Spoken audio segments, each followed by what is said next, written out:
Career बनाना, reporter, writer या फिर editor बनना, तो आज ही संपर्क करें। आज है रमझाझर में।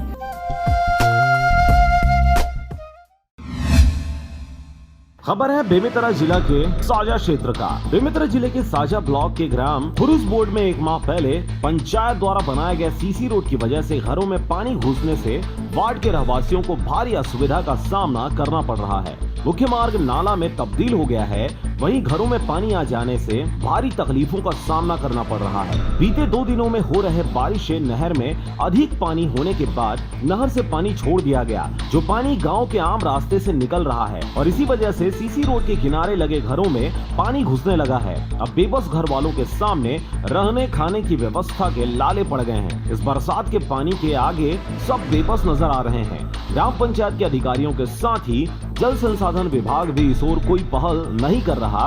इसके साथ ही घर वालों की समस्या तक को देखने कोई भी जनप्रतिनिधि सामने नहीं आ रहे, इसलिए इस क्षेत्र के सभी पीड़ित बेसहारा हो गए हैं। जिला प्रशासन को संज्ञान लेने की आवश्यकता है, तभी इन लोगों की समस्या को दूर किया जा सकता है। सीसी रोड बनाए हैं, पूरा वो हर ऊंचा कर दे है, वो नीचे में घर है पूरा भर भर के जा रही, एक तनिक जगह नहीं है रांधे खाए के। बेमेतरा से रंजीत बंजारे की रिपोर्ट, RJ रमझाझर।